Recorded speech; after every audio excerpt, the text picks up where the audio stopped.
Rasulullah SAW dan para sahabat melakukan sholat khauf, sholat yang dilaksanakan pada saat peperangan.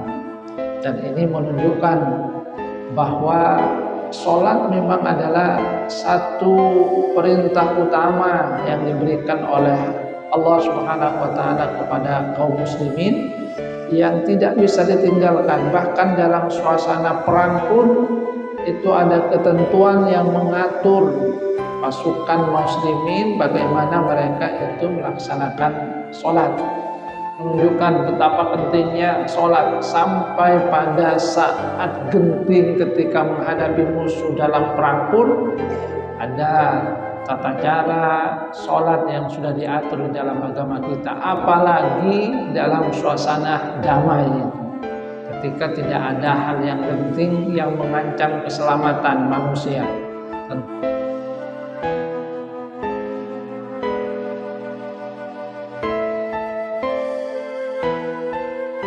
Warahmatullahi wabarakatuh. Innal hamdalillah nahmaduhu wa nasta'inuhu wa nastaghfiruh wa na'udzu billahi min shururi anfusina wa min sayyiati a'malina. May yahdihillahu fala mudilla lahu wa may yudlil fala hadiya lahu. Asyhadu an la ilaha illallah wahdahu la syarika lahu wa asyhadu anna Muhammadan 'abduhu wa rasuluhu la nabiyya ba'dah. Allahumma shalli wa sallim ala hadzal nabiyil karim nabiyina Muhammadin wa ala alihi wa ashabihi wa man tabi'ahum bi ihsanin ila yaumiddin. Rabbi shrah li sadri wa yassir li amri wahlul 'uqdatam min lisani yafqahu qawli, amma ba'du. Hadirin jamaah salat subuh rahimakumullah. Alhamdulillah kita bersyukur kepada Allah Subhanahu wa taala yang masih memberikan kita nikmatnya. Allah Subhanahu wa taala memberikan kita nikmat sehat. Kita juga diberikan oleh Allah Subhanahu wa taala nikmatul iman, bisa melangkahkan kaki ke masjid ini, menghambakan diri kepada Allah Subhanahu wa taala, melaksanakan salat subuh berjamaah sehingga kita berada di dalam jaminan Allah Subhanahu wa taala sebagaimana dikatakan dalam hadis, man shalla subha fi jama'atin fa huwa fi dhimmatillah. Siapa yang salat subuh dengan berjamaah maka dia ada di dalam jaminan Allah Subhanahu wa taala. Hadirin jamaah salat subuh rahmatullah, kita lanjutkan kajian di sirah nabawiyah. Seperti yang saya sampaikan dulu bahwa ada 3 kekuatan utama yang selama ini memusuhi Rasulullah sallallahu alaihi wasallam, yaitu kaum musyrikin dari Quraisy, kemudian orang-orang Yahudi, dan yang ketiga adalah Arab Badui. Nah, untuk orang-orang kaum musyrikin dari Mekah, dari kaum Quraisy, Rasulullah sallallahu alaihi wasallam sudah mengatasinya dengan perjanjian Hudaybiyah.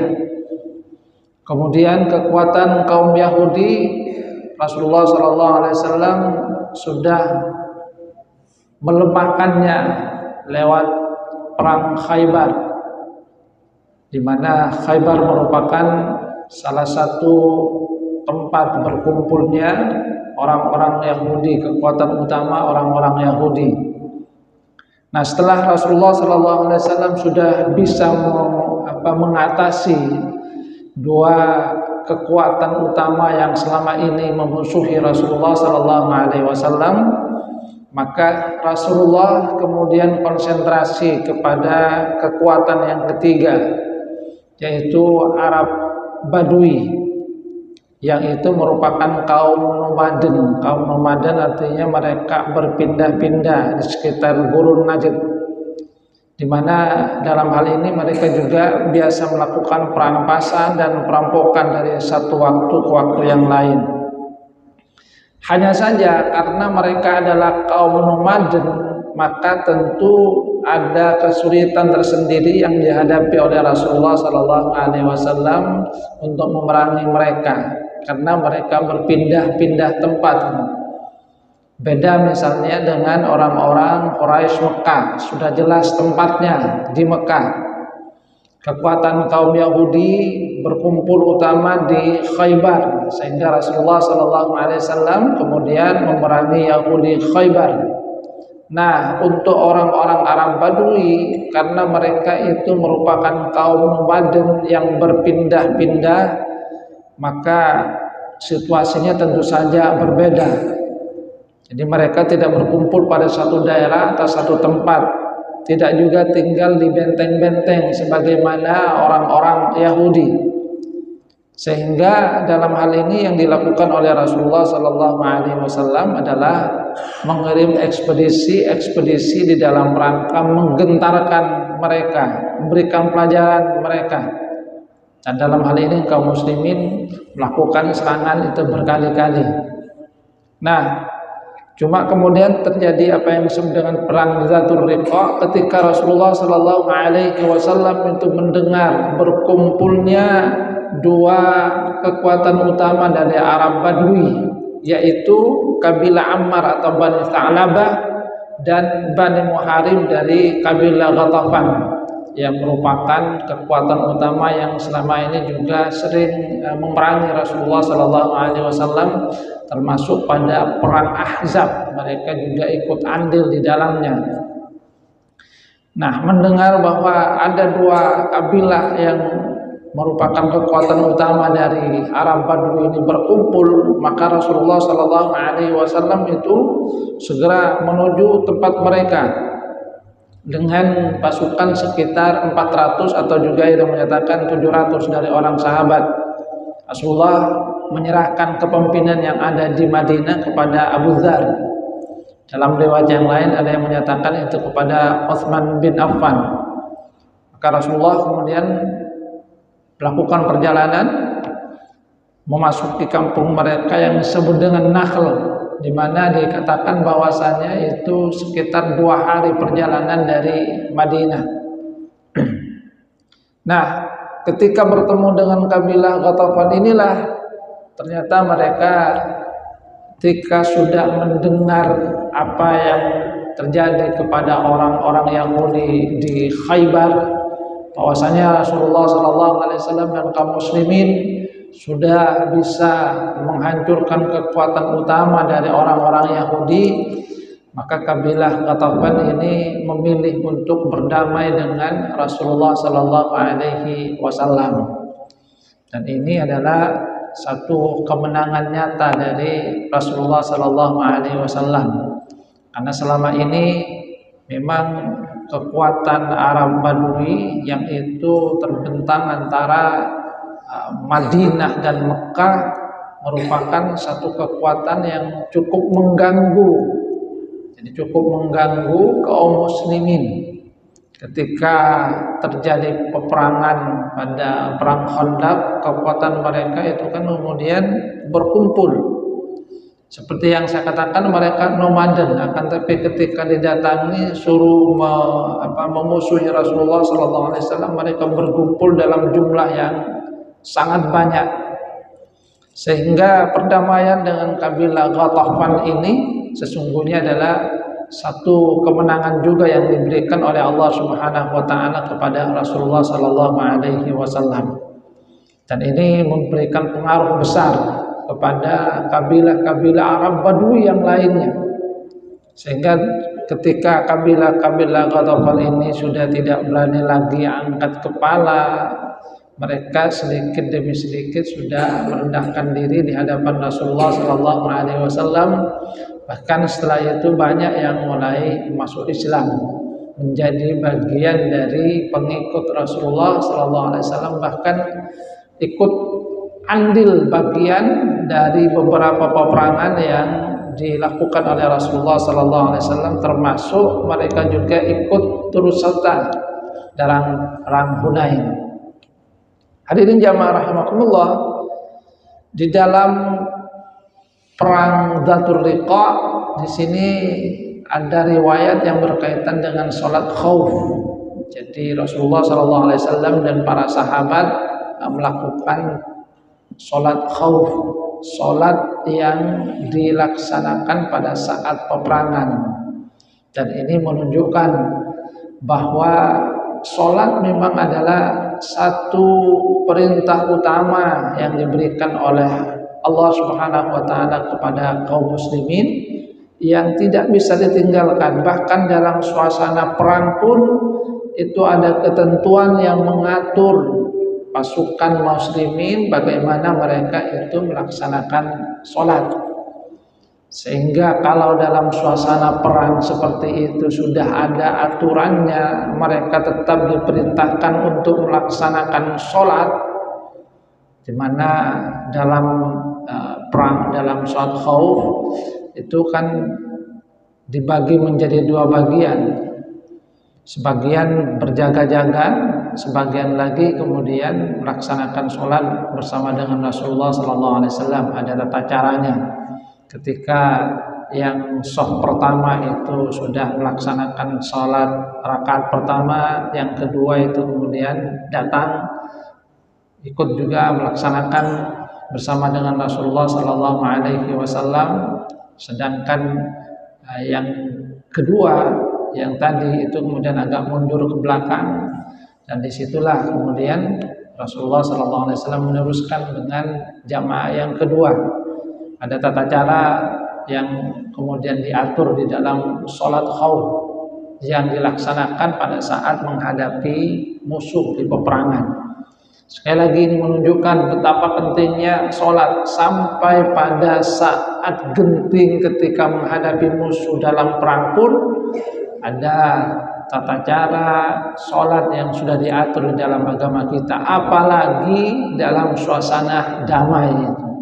Ketika tidak ada hal yang penting yang mengancam keselamatan manusia, tentu itu adalah lebih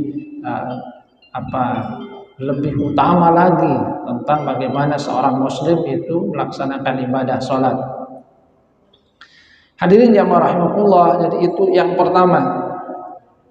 Kemudian peristiwa yang lain yang terjadi pada perang Dzatur Riqa adalah ketika mereka menceritakan apa yang terjadi kepada Rasulullah SAW. Dalam riwayat Bukhari, Jabir itu menceritakan, kami bersama dengan Rasulullah SAW pada perang Dzatur Riqa.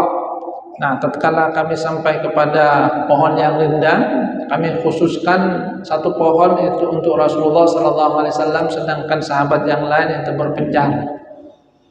Karena kecapean, maka Rasulullah SAW itu sempat tertidur.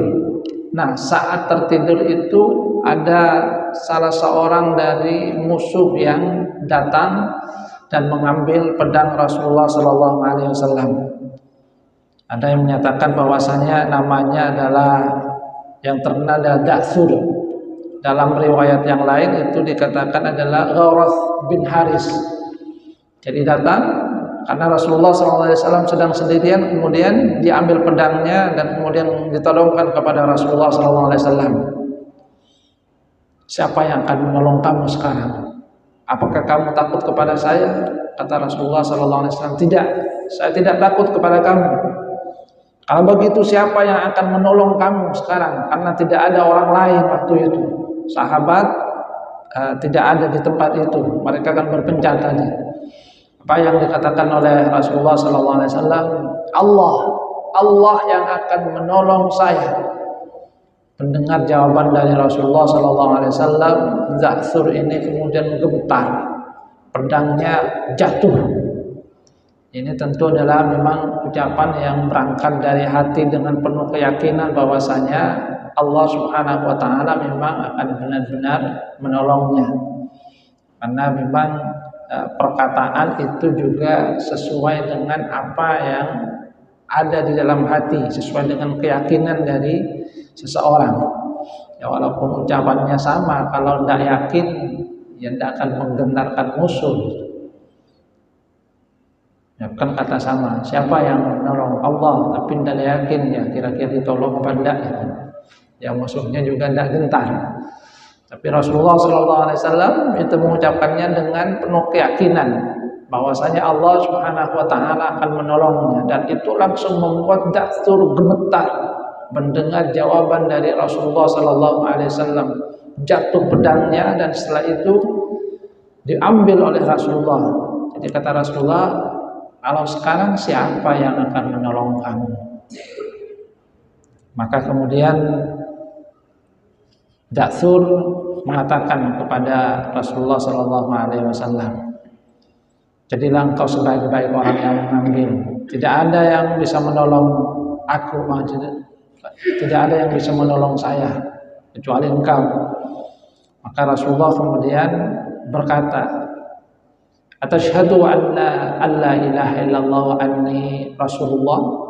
Apakah kamu mau bersaksi bahwasanya tidak ada Tuhan selain Allah dan bahwa aku adalah Rasul utusan Allah?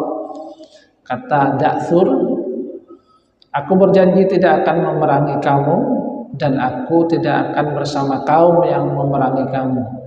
Maka Rasulullah SAW kemudian membiarkan orang tersebut pergi, dan dia kemudian kembali kepada kaumnya. Dia katakan, aku datang kepada kalian tadi dari seorang manusia yang terbaik. Kenapa dia katakan terbaik? Karena tadi dia datang dengan niat untuk membunuh Rasulullah SAW, dan ketika keadaan berbalik ternyata Rasulullah SAW itu memaafkan, sehingga dia bisa merasakan bagaimana luhurnya kepribadian dari Rasulullah SAW, bagaimana sifat beliau yang mudah memaafkan. Dan ini memang merupakan suri tauladan bagi umat Islam. Laqad kana lakum fi Rasulillahi uswatun hasanah. Dan itu yang dirasakan oleh Da'thur. Jadi dia datang ingin membunuh Rasulullah, tapi ketika Rasulullah SAW punya kesempatan untuk membalas, Rasulullah tidak melakukannya. Mungkin kalau kita yang mengalaminya, ya paling tidak kita paling tempeleng mungkin. Mau dibunuh, kemudian gagal, mungkin hawa nafsu kita itu bergejolak. Mungkin kita tidak membunuh, tapi paling tidak kita marah, tempeleng. Tapi Rasulullah SAW tidak. Rasulullah kalau berkaitan dengan kepribadian beliau tentang pribadi, Rasulullah SAW itu mudah untuk memaafkan. Tapi kalau yang berkaitan dengan agama yang disinggung, memang Rasulullah SAW itu marah ketika agama yang dipermainkan. Hadirin jamaah rahimahullah, jadi itu yang terjadi. Dia katakan, aku datang kepada kalian barusan dari seorang manusia yang terbaik. Karena Rasulullah SAW memaafkan beliau, dan itulah yang terjadi. Salah satu peristiwa yang terjadi pada perang Dzatur Riqah. Peristiwa yang lain yang cukup menyentuh hati kita adalah peristiwa yang terjadi kepada dua orang sahabat Rasulullah SAW, yaitu Abbad bin Bishr dan Ammar bin Yasir. Pada saat di malam hari, Rasulullah SAW itu menyiapkan dua orang untuk menjaga kaum muslimin dari serangan musuh. Nah, dua orang itu adalah Abbad bin Bishr dan Ammar bin Yasir. Nah, saat itu yang sedang berjaga gantian itu adalah Abbad bin Bishr. Ammar bin Yasir itu tidur karena gantian. Nanti sesudah Abbad bin Bishr itu baru Ammar bin Yasir. Saat Abbad bin Bishr itu sedang berjaga, dia kemudian sambil sholat. Nah, pada saat sedang sholat itu musuh itu memanah. Jadi memanah Abbad bin Bishr. Akan tapi Abbad bin Bishr itu terus melaksanakan sholatnya. Dia terus membaca Al-Quran. sampai kemudian 3 kali dipanah itu. Tapi dia tidak membatalkan sampai kemudian salam. Baru setelah itu dia bangunkan temannya Ammar bin Yasir. Bangun. Ammar bin Yasir kemudian terkejut. Loh, kamu kok sudah kena panah 3 kali? Kenapa kamu tidak bangunkan saya dari tadi? Kata Abbad bin Bishr, tadi saya ini membaca surat Al-Quran dan saya tidak ingin untuk menghentikannya, maka saya selesaikan dan baru setelah selesai saya bangunkan kamu. Ini menunjukkan bagaimana sahabat Rasulullah SAW itu menikmati bacaan dari ayat-ayat Al-Quran. Jadi dia sampai emannya, saya sedang baca surat Al-Quran dan saya tidak ingin untuk menghentikannya, menikmati. Jadi walaupun dipanah, ternyata kenikmatan membaca Al-Quran yang dirasakan oleh Abbad bin Bishr ini mengalahkan rasa sakit dari panah. Kalau kita kebanyakan itu, jangankan dipanah itu, Abid saku ini itu, Abid ini Abbad bin Bishr, suratnya belum selesai dibaca, kena panah terus itu, karena dia merasa nikmat dengan bacaan Al-Quran. Kena panah lagi, tenang masih, sampai 3 kali. Dia katakan ketika dibangunkan, demi Allah, seandainya saya khawatir bahwasanya pasukan kita akan diserang, kalau saya tidak membangunkan kamu, saya akan teruskan sholat saya. Jadi dia lebih rela untuk meneruskan bacaan Al-Quran, sholatnya karena menikmati. Seandainya tidak khawatir bahwasanya musuh itu akan menyerang kaum muslimin dan nanti itu akan menjadi satu kekalahan bagi kaum muslimin, dia katakan saya tidak akan membangunkan kamu. Yang menunjukkan bagaimana sahabat Rasulullah SAW ini sangat menikmati bacaan Al-Quran.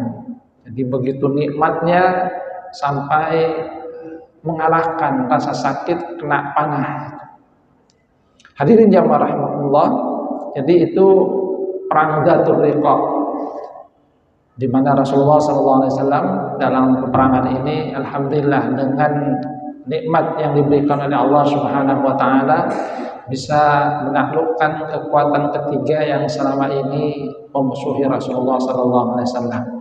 Sehingga dengan demikian maka 3 kekuatan utama yang selama ini memusuhi Rasulullah SAW memerangi, bahkan merupakan 3 kekuatan yang bersatu padu pada saat perang Ahzab, pada saat perang Sekutu atau perang Khandaq, perang Parit, itu semuanya sudah bisa diatasi.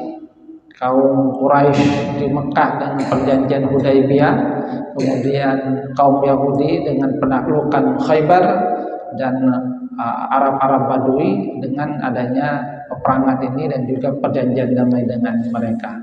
Ini bagian dari nikmat yang diberikan oleh Allah Subhanahu wa taala, sehingga dengan demikian keamanan dan ketentraman kemudian meliputi tanah Arab, yang setelah ketentraman itu ada, baru kemudian Rasulullah SAW mulai mengembangkan dakwanya lebih jauh lagi ke luar Jazirah Arabia. Hadirin jamaah rahmatullah, ini saja yang mungkin dapat saya sampaikan. Mudah-mudahan kita bisa mengambil pelajaran dari 2 peristiwa yang terjadi pada perang Dzatul Riqa ini. Pertama adalah keyakinan yang mantap dari Rasulullah SAW bahwasanya Allah itu yang memberikan pertolongan sehingga menggentarkan hati musuh, dan Allah memang sesuai dengan prasangka hambanya, ana inda dhanni abdi bi. Kalau kita yakin Allah akan menolong, Allah pasti akan menolong. Kalau tidak yakin, ya tidak ada juga pertolongan. Kemudian yang kedua adalah bagaimana sahabat Rasulullah SAW Abbad bin Bishr begitu menikmati bacaan Al-Quran, menikmati sholatnya, sehingga walaupun dipanah sampai 3 kali beliau itu tetap meneruskan sholat. beliau menghentikan segera salam karena khawatir bahwasanya kaum muslimin itu akan diserang semuanya. Seandainya tidak seperti itu, kata dia, saya akan meneruskan sholat saya. Gambaran tentang nikmatnya membaca Al-Quran yang dirasakan oleh sahabat Rasulullah SAW. Mudah-mudahan kita juga bisa merasakan nikmat yang seperti itu, karena itu adalah satu bagian dari karunia yang diberikan oleh Allah Subhanahu wa taala. Kurang lebihnya mohon maaf. Wabillahi taufiq wal hidayah wa ridha inayah. Subhanakallahumma wa bihamdika asyhadu an la ilaha illa anta astaghfiruka wa atubu ilaik. Assalamualaikum warahmatullahi wabarakatuh.